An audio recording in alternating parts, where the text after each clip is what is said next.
So I skipped last week again, mainly because, well, one, I was finishing the Black review, redoing the Black reviews. Second was I got it kind of political with the last one, considering the last episode was of Zyuohger, at least, was addressing kind of the sexism thing that's been popping up the last two Sentai and how they've been kind of disrespectful to female members of the main cast in one way or another. And, Zyuohger was trying to showcase and avoid that by, I guess, correcting the behavior of a member of the team without really correcting the behavior, in that there was nothing wrong with the way he was acting, just, he wasn't, realizing a differentiation between one of his team members and someone that couldn't protect themselves, as he lived by or he was taught to protect women and people that can't help themselves, and so, there was kind of crossing it, but it was kind of mediated because, protect those weaker than you, don't harm those that are weaker than you, and yeah, as the episode was showing, Leo was a hell of a lot stronger than Sella, which was kind of the crux of the matter with that episode, because Sella was the one who had a grudge with Leo because in their champion selection ceremony he let her win because he would have done grievous harm to her had he not. It's kind of like it muddles the issue in a way that's still addressing it, and I guess I kind of went in circles, so didn't exactly know which way I was presenting myself then, and I've thought about it some more over the last week, and that's the short version of it. But still good episode back then.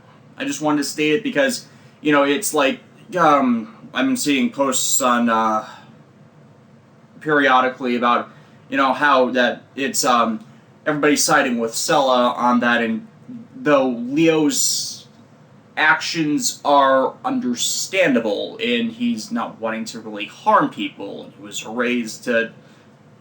Yeah, I'm getting into it again. Anyways, this week Zyuohger introduces Larry, a gorilla. He does not smash barrels, but he is terrified of humans. Why? Well, as his backstory describes, he is a researcher of humanity that crossed over from the Zuman world and then had his champion symbol stolen somehow, meaning there is yet another one that's out there. I guess that accounts for why, the Hawk Things one, the one that saved, the individual who saved Yamato way back and what happened to him. He's not the one that's missing. It's Larry's, because the bird guy gave Yamato his, and I guess that's how he might have gone back to Zuland, since they need one to even cross over for each individual or something. But anyways, they find him after they stop a Death Galleon attack, which starts the episode. Quite interestingly, I might add, since they got the mecha fight out at the beginning, and it was still a good mecha fight, even though it was against fighters and not an actual full-size monster. Anyways, like I was saying, Larry's scared of humans because humans attacked Larry when he realized he was stuck and tried to be very appreciative, get along with people. But this is a planet where they've been attacked by pretty much everything for 45 years. If something looks non-human, odds are it's not exactly friendly. Unless, it's Doggy Kruger from the SPD. Yes. So yeah, he's developed a phobia of humans, and when he realizes Yamato is not a Zuman in disguise, he kind of keeps freaking out. And Yamato acts a bit like an idiot this episode, as, he is for a lack of a better term, because I don't think he's actually credited, he's a zoologist. He should know what should be happening with an animal that has developed a phobia of humans and actively avoids them. Because they do exist due to abuse, being attacked by them. It's an actual pretty documented case of animals going completely feral due to it and attacking anyone that's not even guilty of what's done to them. Larry, for example, got shot by a cop who came to attack him after everybody ran away from him repeatedly by just introducing himself. Admittedly, his loud shouting of "Amigo!" with his hands open, yeah, that can sound like an aggressive roar if you're not couching the context of how he was standing in. He's big and boisterous, and when you're like that, you can unintentionally intimidate people, especially if you don't look how people expect you to. It's not exactly a racist thing, but it is kind of a component of it, especially since non-human entity world that's constantly getting attacked by monsters. Yeah. So yeah, totally legit reason for his phobia, and my problem with Yamato doing this is, like I was saying, he should know better than to just, not aversion therapy, that's the wrong thing, getting over his phobia and to accept him. He should know better than to do that, because you don't help something through that kind of thing by just shoving it in their face, like Yamato seemed to be doing this episode by, sneaking up with him amongst the other Zoomens. It was more like what he ended up doing later when he sat down to think and muse things out and a deer came up to him. You have to put yourself in their range of sight and then just do nothing, wait for the animal to come to you on non-hostile terms. And that is eventually what does happen with Yamato coming to finally get Larry to sit down and talk to him about their whole, how, Yamato is not like the people he encountered on the first-hand basis. Like I said, Larry was a researcher of humans, and when you're observing someone versus actually interacting with them, they can showcase two completely different forms of behavior. So it's like you're getting their character when they're normal, and then their true character when they freak out. And since Larry only experienced the bad side, that's more of what he was expecting, being attacked and all that, and that does help him eventually become more accepting or something. It's kind of subtle, the shift that occurs, because due to the Zyuohger thwarting the attack at the beginning of the episode, not Zyuohger thwarting the attack at the beginning of the episode, one of their generals, the purple block guy, comes down to find his missing subordinate, who fled the battle accidentally. He ejected from one of the ships and crashed down, and him crashing down was what led the Zyuohger into encountering Larry. So it's kind of tying all together this narrative event. And I admit it's a bit contrived, but it actually works as presented, I guess, considering it's completely by accident. But anyways, Block Guy comes down and he completely wrecks everyone. I mean, they're not even underselling how vastly overpowered the generals are compared to the normal the Zyuohger right now. And what ends up happening is all of them get their shit completely wrecked. Detransformations, everything, every attack they try fails, and I mean everything. Their entire arsenal is taken out. And then Larry sees Yamato try to defend the others and get his ass handed to him even worse. I mean, literally, he tries to use evasive flying strikes with him, and then all the dude does is just grab him out of the air and whap him on the ground, like the Hulk did with Loki in the first Avengers movie. It was like, they're not even underselling this, and it's perfect. It's literally perfect. Why? Once again, Ninja and Tokuger, where they completely undersold how tough their villains actually were by them getting regularly having their ass handed to them by the protagonists. I think the most difficult battle they legitimately had in Ninja was against Gabi Raizo. And Gabi Raizo was taken out by, what, the 10th, 12th episode? It's like, and most of the time he was fighting... Most of the time it was just him against Takaharu, or just him against the other four, which was just more red-worshipping, in honesty, with how, he could hold him off on his own, whereas the other four together couldn't do it. It was irritating. But admittedly, we end up getting a bit of this here as Larry saves Yamato's life by transferring his human power into Yamato, which allows him to face off his mask and transform into the Zyuohger form of his. Which admittedly explains how he gets the exclusive super form, in that it's not built into the powers, it's an abnormality built when one human gives his own power that the champion symbols are normally using to empower them into their Sentai suit forms, and it's why we probably won't see the face-off thing from the others, because they have human power, and another human would need to give up theirs to empower them further, which could be all sorts of problematic, which is a good narrative way to give this exclusive power. It's like, it's not something special, it's something he earned from developing this bond and the kindness and respect of another that he befriended. Plus, he saw everyone else getting their asses handed to them. They're more experienced fighters than Larry, who is, in his own words, he is a scientist. He is a researcher. He is not an individual that's intended or meant to fight at all. So, it might seem like cowardice, but he's giving the power he would otherwise use to someone who could use it better.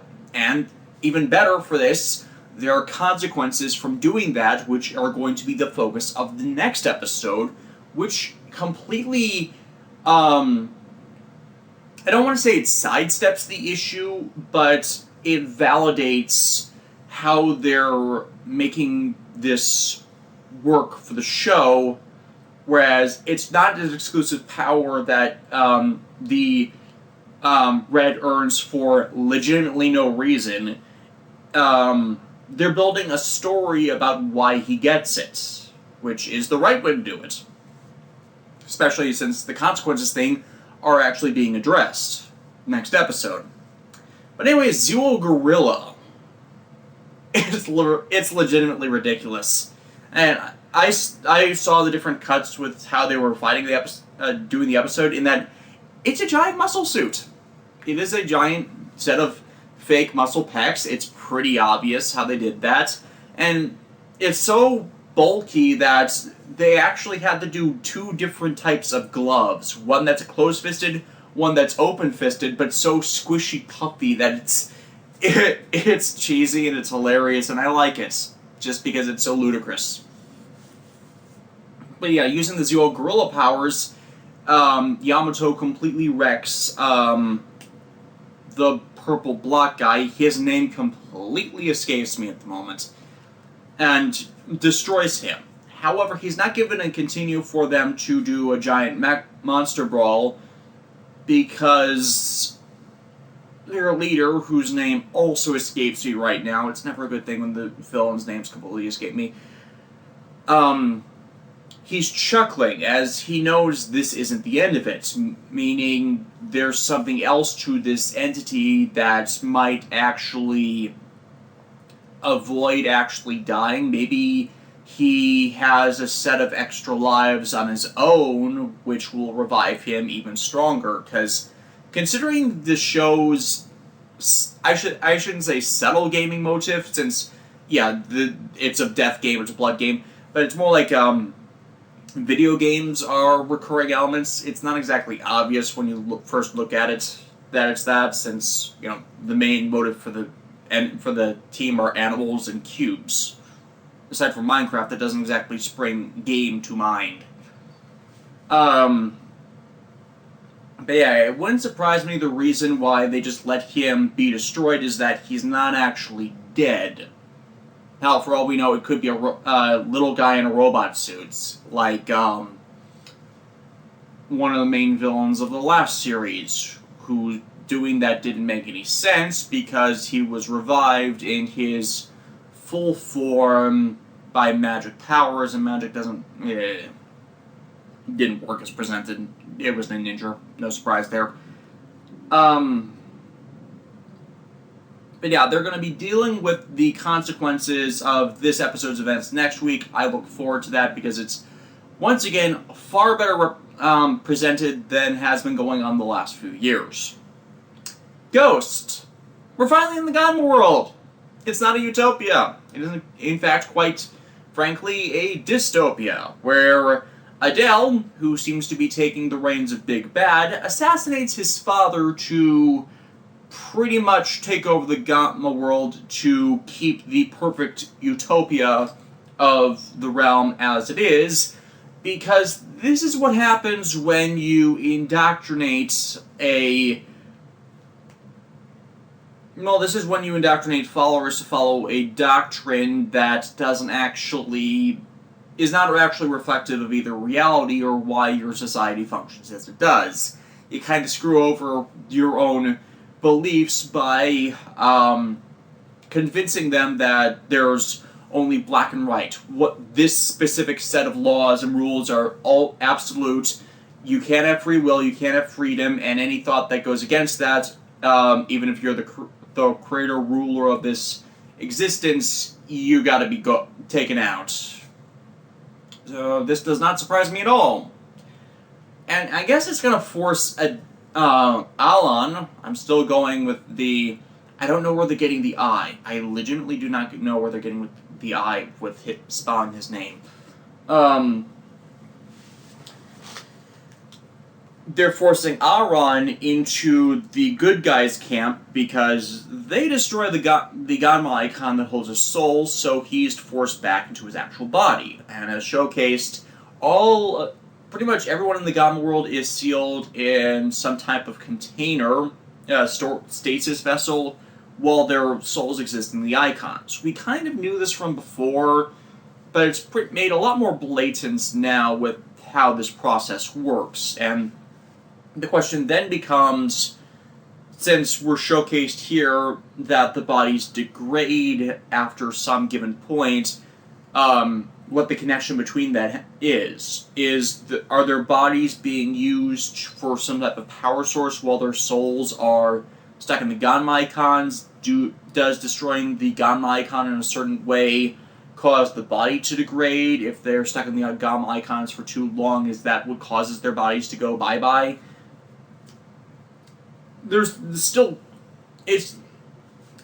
Ghost is becoming a series that you get one explanation, you get one thing presented to us, it just raises a bunch of more questions, where mainly because you're getting hit by these details far faster than we can get explanations for them. So we're left wondering what the hell just happened, until we can get an explanation for it, and they're not really addressing it expediently, like the Spectre thing 2 episodes ago, where they finally revealed that, yeah, he's spectating from his body. I mean, we knew that far beforehand, or at least suspected, but, it would have been nicer to actually address that before, like, when you had the opportunities to properly.